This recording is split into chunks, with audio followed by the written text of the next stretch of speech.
Hey everybody, we are back. Casa 23 is, I guess it's about 2 weeks old at this point, but we're here to review all the insight, the inspiration, the impact from the CPaaS Acceleration Alliance event in Amsterdam that just wrapped up a couple weeks ago. And we have some of the thought leaders and insiders who were there on stage in the community at the event. And there were a lot of lessons learned and a lot of opportunities presented, and we're going to review all of that. Before that, let's do some introductions. Probably none are needed for this panel, but let's start with Michael Brandenburg, Frost and Sullivan. Michael, how do you introduce yourself these days? What's your do you have like a slogan or something that you can share? What's going on at Frost?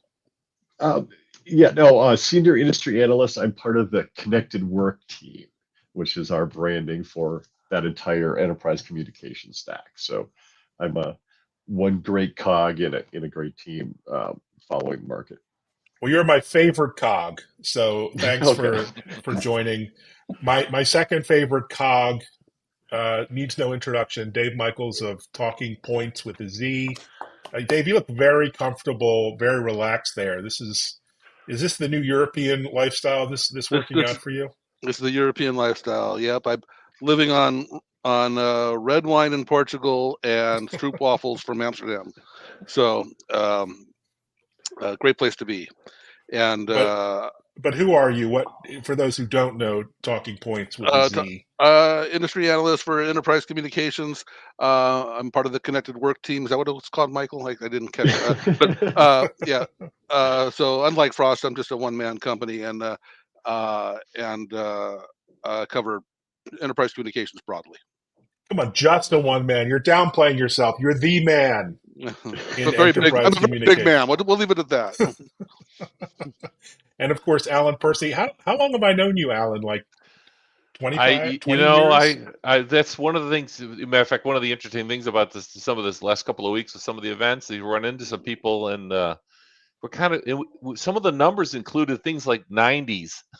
So, yeah, it Not was 90 kind of years old. You're no, not no, like 90, the are you? Or 1990s, the okay. 1990s. I Running was like into about to say people you're that, looking really good, Alan, for 90. I mean, yeah, you're no, that's it's yeah, it fantastic. was. Yeah, you and I have worked together for a long, long time, and I've been kicking around the industry for a long, long time, right? But Kicking around, that's the best. And who is Telco Bridges for those who don't know Telco yeah, Bridges? so yeah, Telco Bridges. Currently the last a little over 6 years, I've been working with Telco Bridges. They're focused on making session border controller and media gateway technology, which are a critical piece for the CPaaS market. Providing the connectivity for the applications to the outside world and protecting those applications. And so, yeah, it's been a very, very interesting, good matchup for a technology to fit into this expanding explosive market. And our friends, the people up in Montreal, where all this comes to be. So glad to be here. Yeah, fantastic to have you. And last but not least, Tom Brennan, a senior analyst on convergence. Tom, you make the best videos. I see you Oh. all the time, and I thought I do I'm videos. I'm watching Tom on video right now. Well, I coming from you, that means a lot, Evan. And yeah, I love making videos. And when I kind of struck out to be an analyst 4 years ago, I wanted to make video kind of my primary or the first thing in my tool belt that I go to. And I was just working on a video yesterday and spent like 2 or 3 hours and just completely in heaven trying to solve little problems and make cool stuff happen. So And you cover video, so you cover like AR and VR and Apple Provision and all this cool stuff, right? So yeah. In it's addition part. to CX, which is part of my focus, a big part of my business has been on that kind of emerging space. And we've had a little bit of a lull the last 18 months or so, but things are definitely really picking up. Big announcements yesterday from Meta and Apple's course stuff coming out next year. So be on the lookout for some more content in that space as things ramp back up. Fantastic. Well, let's start with Dave. the most important question we want to get out of this session, what was the food like in Amsterdam at Casa 23? Highlights, lowlights, any takeaway? Did you take away food, actually, The soup physically? But okay, in all seriousness, we're not going to talk about food as much as I'd like to do that. What was some of the top two takeaways from the event and the learnings? You know and the what I sessions? find really interesting is that I guess you could say CPaaS is at its 15th year, right? Because I think most people would say Twilio started 15 years ago and invented the category. So it's been 15 years, but it's been an overnight success just recently. And so we just had the Magic Quadrant come out the same week as CPaaS, as the Casa 23 event. So we've had this thing building for a while, and I think what did it actually, because we've been talking APIs for a long time, we've been talking extensibility. I think the pandemic did it because I think we realized that we had to accelerate our digital transformation. So now everybody is like, let's do it. Now we're really going to do it. Last time we were just talking about it, but now we're really going to do it. So there's like this whole new energy, and I was just really impressed with the amount of energy at the Casa 23 event. It was hard to admit that it's a 15-year-old category because it's just rejuvenated. It's just so much energy right now. It's brand new. Yeah, that's Yeah. awesome. Well, it's kind of like Michael Brandenburg. He's a brand new guy. I mean, he's not a 30-year industry analyst. It's like you're a kid again, Michael. So, I got what were your 15. takeaways? What sessions? What were your highlights? I think, yeah, I saw the same thing that Dave had, that overnight success. It's taken 10 years to do it. But I think my takeaway, I wasn't really sure what to expect going to Casa, because it's I deal with a lot of the people that were attending as like competitors, and how they want to get at each other. And I I got there and I saw the ecosystem that was, hey, we're kind of marketing this wrong. Yeah, in Alan's session, like how do we think about this, and how do we educate the market together on this? And partners and enablers and providers looking for answers on it. So it's in fact it kind of, I was leading this way, but it's really even kind of informed how I'm going to think about the next time we have a Frost radar for CPaaS, how I evaluate ecosystem partners in this space. So I guess the takeaway is I'm tweaking my scoring, thinking about how CPaaS fits into all these solutions rather than looking at just speeds and feeds. Hey, Michael, do you have any idea how long we've been using the term CPaaS? I mentioned Twilio 15 years ago, but it took years after that to even come up with the term. Do you remember when that came about? I don't recall when we started using that term. I first heard it 7, 8 years ago. Yeah. I don't even know where it came from. Well, I suspect it's one of those other firms decided to do it. Call it that. Yeah, if it puts it in perspective, I started that CPaaS forum on LinkedIn 9 years ago. So it, if I picked up on the term and decided to create, a forum on LinkedIn, so it must have been kicking around 9, 10 years at least. No, I bet you were the first one, Alan. I bet you invented it. The godfather of CPaaS right here. This is the beauty of having a bunch of old guys on it. None of us can remember when CPaaS started. Yeah. But Tom, what about you? What were some of the takeaways? Companies, a lot of companies, startups, vendors there. Any highlights on your end that are really memorable? Yeah, I mean, I think for me there were several highlights that I wanted to echo too. Just having kind of pieces of the ecosystem there, from solution providers to telcos to UCaaS folks to traditional CPaaS. I mean, like, it was really cool to have that kind of community together. But one of the highlights for me was being a judge on their showcase challenge. So they had 4 different companies that presented like demos, kind of live demos, and they had 10, 15 minutes to talk about their solution and show it to us. And then the crowd voted via, an app. And then, us judges got to vote as well. So there was Blueware had a cool solution that did some stuff around like kind of integrating web chat with kind of native Microsoft Teams and using chatbots and agent escalation all with inside Teams, which was really cool. CM.com did a cool one where they took the Casa 23 website and just ingested the content and then created a conversational chatbot that you could ask questions about the conference. Who are the speakers? How much does it cost? And it would spit out very articulate answers, and then you could escalate to an agent if you wanted to pay or wanted to get more information. So that was pretty cool. There was I'm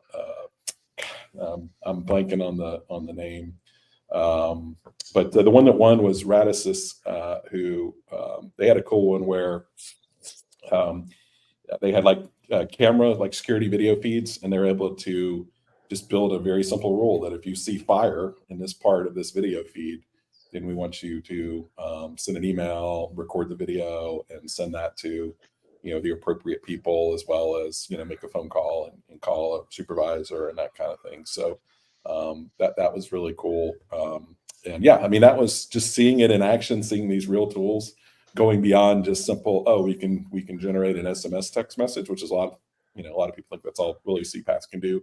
Seeing the integration of AI, seeing really kind of taking it to the next level. Their CPaaS 3.0, I guess, is where we're at now. And so I really love seeing these kind of real products. It's not just this concept and it's APIs, no one really knows what it is. It was cool seeing actual solutions.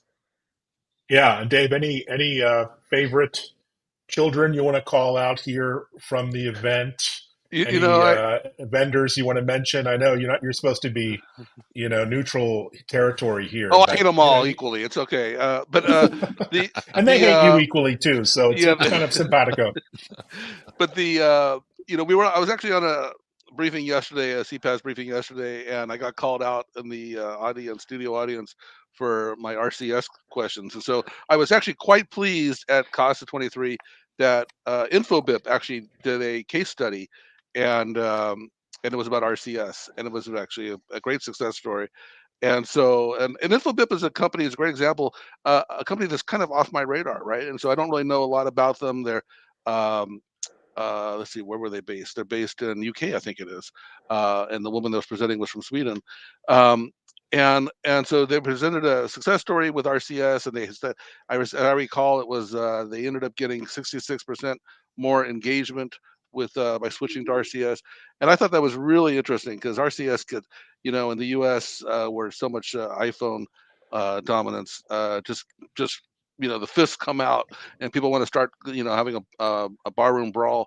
So I thought it was really interesting, and it was great to see that, and it was great to learn about Infobip. So that's the one I'll call out. Yeah, me too. I may or may not have been on a beach in Croatia 2 weeks ago during Casa 23, but that's a side note. Michael, what about you? Or sorry, Tom. Yes, you wanted to jump in. Yeah. I'm so sorry to interrupt, but Speech Logics. I didn't want to forget my good friends at Speech Logics. They were they were the fourth, the one that I flaked on earlier. You're talking about us. And what was the use case or the demo from Speech Logics and other? Yeah, they had a really cool one that was a text message. Well, it was a mobile-based loan application, but they were doing so many cool things. It wasn't just like a form, because they were able to use like GPS for the phone's location. They had APIs tapping into the government to verify their ID, to the national bank to verify their thing, and then they were using other APIs to do things like additional verifications, where it could generate a phone call back just saying, we just want to confirm that you want to proceed with this loan. If you said yes, then it would connect you to an agent or do a call back later. So but what was interesting about it is they said that process used to take about 45 minutes to an hour to go through all of that manually with an agent, and now it takes like 6 minutes with all this automation. So yeah, very, very cool story. Didn't want to forget about them. So thank you. No, that's a great shout out.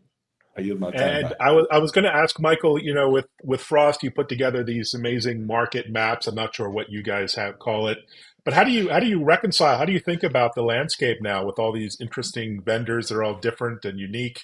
Is it tough to put together, conceptually a CPaaS landscape? It's the Frost radar. Yeah, but Radar. that's our Yes, the name. radar. Yes, the radar. It's been. I think I kind of came in a little bit different. Because I had talked to a lot of the ecosystem partners, and uh, everyone. For me, the market is really interesting because everyone's kind of coming to this programmable place, but, but they're all coming in from a different way. Um, you know, they had at the event, not only did they have the Radisys and some of the telcos, but Cisco was there, and you know they have a solid CPaaS platform, uh, and it's kind of the routes to market too. So you know untangling the acquisitions and the builds and the partners and things like that. So I have a fairly big tent in or broad tent in the radar. I do actually have the enablers like Radisys, the carriers, kind of the dedicated CPaaS folks. I don't contain CPaaS into you know that that transactional business model you know that define the market. There's UC vendors and all that do play in the space. So it was actually, for me, it was uh, kind of a mix. I'm probably going to add a number of the startups that were mentioned into the radar, or at least evaluate them for inclusion in that. So that was kind of takeaway for me is I came away with, okay, these are some folks I have to, talk to and add to that landscape. Awesome. And Alan, tell us about the event itself. There were Yeah. working groups as well. What were some of the practical discussions you had, the meetings, the get-togethers, that sort of hands-on discussions within the CPaaS Acceleration Alliance? Yeah, that's actually I spent quite a bit of time on that side of the focus within the program. So one of the neat things I think Kevin Nethercott did that was a kind of a neat trick was he charged us, sort of the marketing people, to say, how do we talk about CPaaS without saying the word CPaaS, right? Mm. How do you market CPaaS without using the term CPaaS? It's because if we, and I think what was the analogy is, if you look at an airplane, we worry about, is it a 737 with dash 700 with such and such engines on it? No, that's not really what people are buying. People are buying transportation. How do we sell CPaaS? And the focus in both the panel discussion that I hosted, plus in some of the breakout sessions, was about stepping back as an industry and looking at ourselves and saying, how do we best position ourselves from a marketing standpoint to make this technology, CPaaS, attractive to enterprises, to service providers, to the various buyers that are out there trying to create new applications? And it really was about the power of the applications, that the high level use case is what's going to drive the buying behavior. So we had a couple of breakouts talking about that, and then we got into some of the other issues that just the telecom industry is having to deal with, specifically around security and trust. We can do a lot of work on making these CPaaS platforms be able to automate processes, but if people don't answer the phone because they don't trust it anymore, which is becoming a real problem in our industry, if you haven't noticed, then we need to address it. So we created a working group called the Security Trust Working Group, which right now it's got 6 members as part of that working group, with a charter of developing some best practices for the CPaaS industry, to be able to improve security and trust, so that our platforms don't get used to generate malicious or fraudulent traffic, to worsen the problem that is already existing in the telecom industry. So from that side is super productive, and I was really, really glad to be there. Sorry I missed some of the demos. Now you guys are making it wish I could be 2 places at one time, but I'm looking forward to the videos coming out. I'm looking forward to seeing what happened in the other sessions. That's awesome. And Dave, any surprises? Anything that you learned? I know you know it all in the industry, but any takeaways that you kind of well, I hadn't thought of that. You mentioned obviously RCS as something we saw innovation around. I saw a lot about WhatsApp and what's new with WhatsApp. What else? Well, I guess one of the takeaways for me is that although I mentioned, we've been a 15-year build and overnight success, it is a very young and immature Mm, space. There's a lot of opportunity. We've got a couple, I'd say a handful of some pretty big providers, but there's a lot of providers in this space. In fact, Michael and I had a side conversation about, you know, who isn't in CPaaS. Almost every vendor now has some sort of catalog of APIs, and they're trying to figure out how to make them available and market them. And so, I mean, when you think of CPaaS, you think of the big players like Vonage and Twilio and Infobip I mentioned, and Cisco, Cinch. But then, when you think of UCaaS, for example, you might think of RingCentral or um, 8x8 or even Microsoft with Teams. They're all CPaaS players too. So mm, everybody is kind of got the CPaaS space, and so there's this big opportunity here of how to specialize, how to go to market. Uh, vertical focus, horizontal focus, um, and I think we're just now getting to a mainstream awareness of what we can do with this stuff. So I think there's still tremendous amount of opportunity ahead of us. indeed. And I mean, we're talking how great this industry is, and it is, but there are also some challenges, some roadblocks, some real, stumbling blocks that need to be overcome, structural issues in the industry, the X factor of telcos and their role. What are some of the challenges this industry is facing, Michael? And what has to happen next to reach this vision of billions and billions of dollars of revenue and all the good stuff we're talking about? I think, and everyone should not, one thing when we start talking about telcos, you start, it's there's a mindset of we need to build everything that we sell to, Mm, to our customers. We have to spec it, RFP product, bring it in, and the CPaaS isn't waiting. Like customers mm, aren't waiting for the telcos to build that solution in house and build that talent, you know, and so we I think the challenge is getting over that hump for telcos to, yeah, no, we have to actually partner for this, or maybe we have to acquire something. Like we can't keep it all in house. I think is the biggest head, and I've had a lot of those conversations and talking API strategies with the telco providers.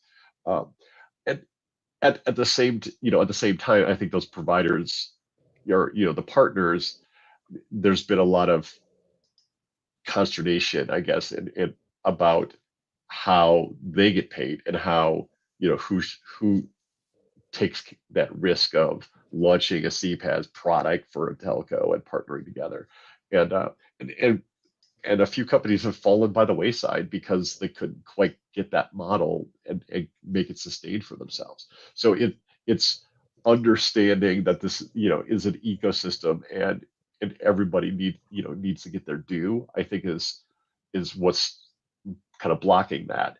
Um, the other thing is it's really, you know, APIs are very sticky.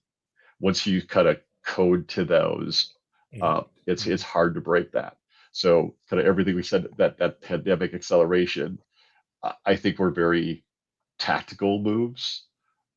There's still kind of a long tail opportunity to like how do APIs strategically fit within our organization. So you can see some churn, things like that, which is opportunity, but at the same time, there's also kind of inertia of like it's working. mm. Let's just leave it alone.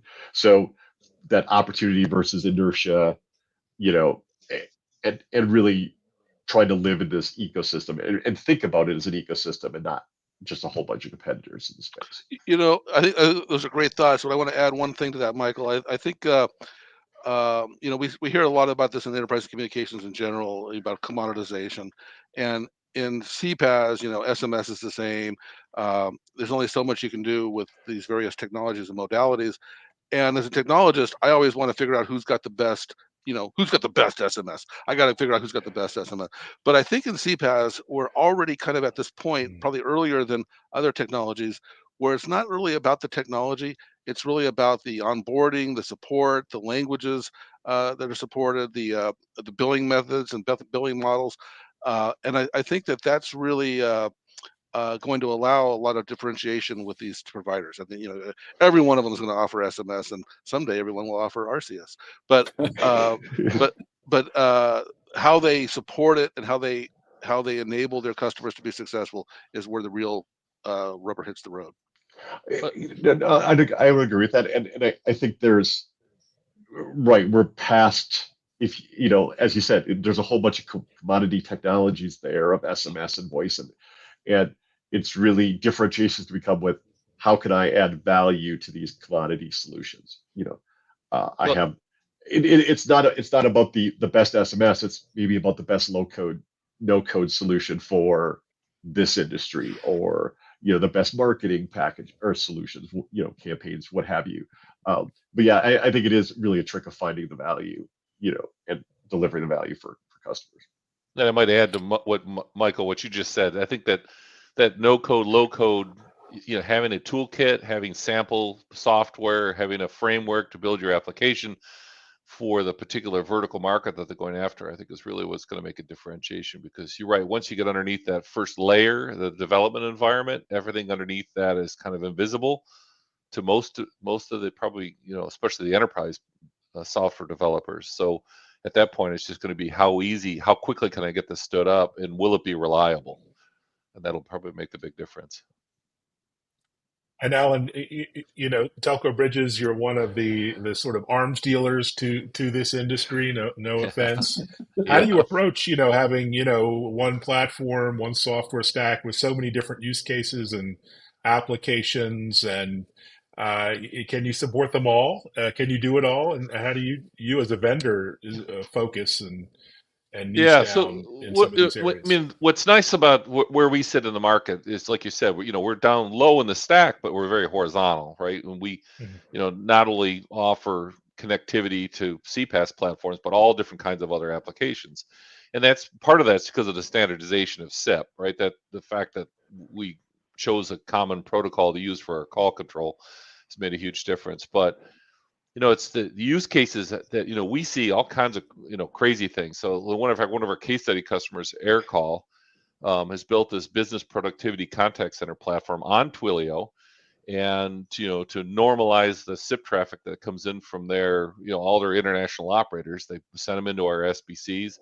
The SBCs clean it all up and send it off to the Twilio data centers to be able to be processed for the calls. So it's, we have a viewer perspective to these different applications as where the traffic goes. A lot of it now is voice, right?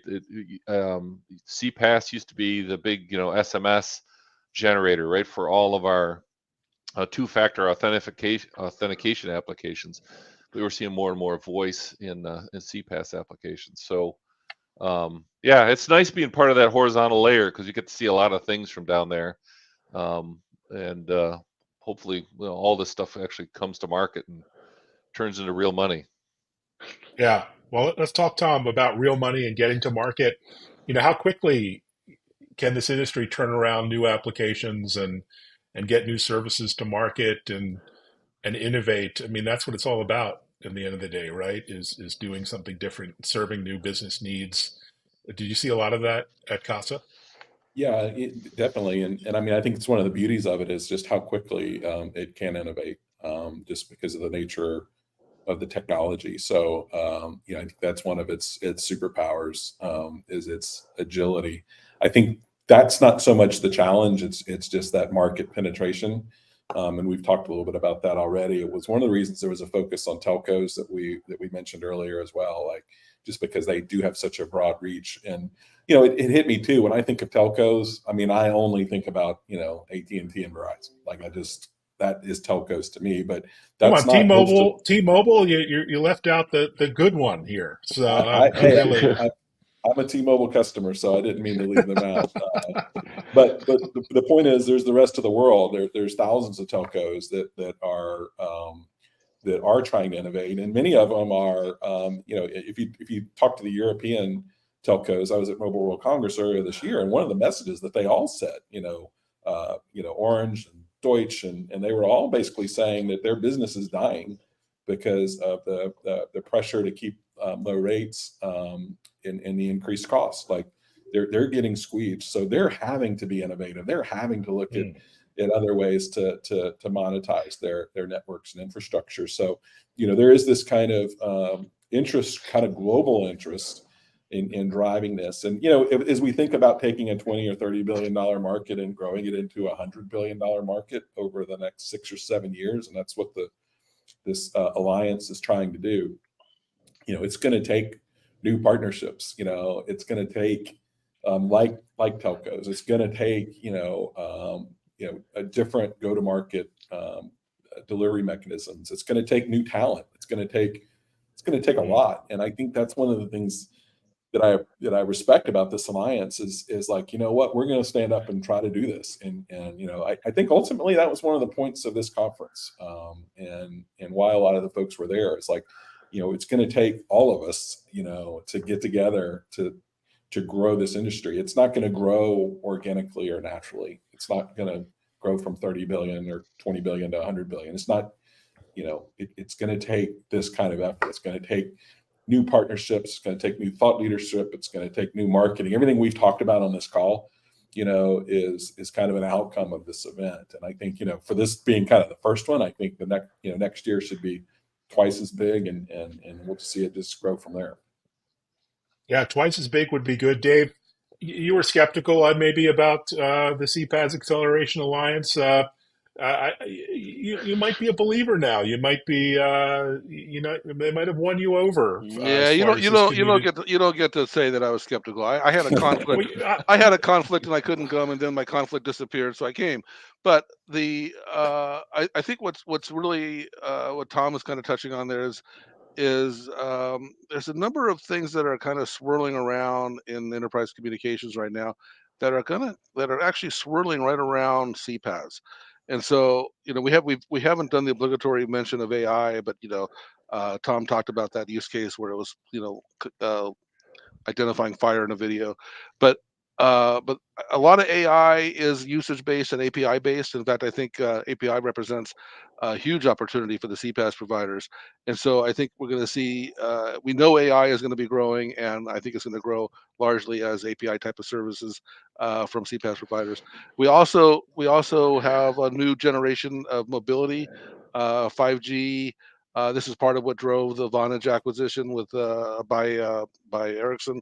So I think we're going to see, was it just last week? It was Deutsche Telekom announced an alliance with Vonage for the CPaaS, and we're going to see APIs around things like network quality of service, which we've never been able to do that kind of thing before. So I think there's just a whole bunch of these trends and things that we talk about in separate videos, Evan. We have a video for this, we have a video for that, but they're all kind of swirling and converging around CPaaS, and so I think it's a pretty bullish area right now. Pretty good, pretty interesting. And what do you hope to see in CASA 24? Are you hoping to bring it to Portugal, Dave? Or are you looking to see, should it be a 5-day event? What's next? What could the team do? Well, I actually loved the venue that they had in Amsterdam. You can see it in one of Tom's videos. A beautiful venue, theater style seating, and my hotel is too close. If anything, I'm going to get a further hotel next year so I can ride hotels have bikes here. I'm going to ride my bike to the venue because everybody else does, and I think that we didn't fill up that theater, and so I want to, I'm looking for. I hope it's in the same place. I want a sold out venue, and I think that's quite doable actually. And we had to leave. The conference ended, and we had to leave right away because the Queen was coming to do an event at that venue. So, so nice place. It was. It sounds really like it. nice. Michael, what about you? What are you looking forward to with CASA 24 and from the CPaaS Alliance? Well, I think in the next year it'll get so big that it'll have to ruin it, and then we'll like all end up in Orlando, or like the dolphin and the swan or something like that. Because God no. I know, right? It's a weird dolphin. No, I think I think in the next year, we're going to hear, I think you're going to see these startups turn into more mature solutions, and even tighter demos. And I think attendance, should go through the roof, because I think this year was hey, this is real, this is something we can work on together. Stop thinking of your competitive nature, or build, um, and come and join us. And I think, the working groups that Alan was talking about are going to get attention. I think the education, solutions they're talking, and training the next batch of CPaaS nerds is going to be really attractive. And yeah, I do expect to try to fill that auditorium. Fantastic. Alan, what do you want to see, hope to see from CASA 24? Maybe we could bring it to Buffalo. That would be a change of scene. Great opportunity for the city. What say you? Amsterdam. Well, I will tell you that the venue, I agree, was a phenomenal venue, and Amsterdam's a beautiful city, wonderful. It's maybe not really easy for a lot of people in North America to get to. It's it's a long ways away, but it's worth the trip. I can tell you that it was definitely worth the trip. I can't imagine the size of the boat that we're going to need for the boat cruise evening. We're going to need a bigger boat. We're going to have to have 2 boats, and maybe get some water cannons between the 2 of them or something. For the record, we needed a bigger boat this year, but that's a different story. Exactly. I was afraid everybody's Tom, going to go to one. What say you? You seem like you really enjoyed the event, personally, professionally. What are you looking forward to? What could be done differently, better next year? I think they, and as I said in my video, I mean, they checked all the boxes for a great event, great city, great venue, great content, great agenda, right amount of networking time versus keynotes versus panels. I think they just did a phenomenal job. I think, I'd like to see it grow, but not get too big, because I think one of the best parts about it was the ability to get to talk to most of the attendees, and not just talk, but have real conversations with them. And it was just so easy. I mean, like you just, it was one of the better just kind of networking groups, and that everyone was there to engage. They weren't there to sell or to, try to get a deal done. I mean, they were there to network, and so I was. And again, people from all over the world. So I love that aspect of it. I hope it doesn't get so big that we start to lose that, and that we kind of keep this kind of community. They call it the CPaaS community, and I think for their first event, they really kind of implemented that, or culture of real collaboration. So that's the thing I would hope that even as they grow, they're able to maintain. Well, it was quite an event. It's quite a community. And onwards and upwards. Thanks, gentlemen. Thanks for joining, sharing your insights. And thanks, everyone, for watching. Be sure to reach out to these, industry gurus with any feedback, questions, comments. There's a ton of comments here we didn't even manage to get to yet on Twitter and LinkedIn, but we'll do that. And have fun. Enjoy the rest of your day, gentlemen. All right. Thank Thanks. you. Thanks, Evan. Take care. Bye-bye.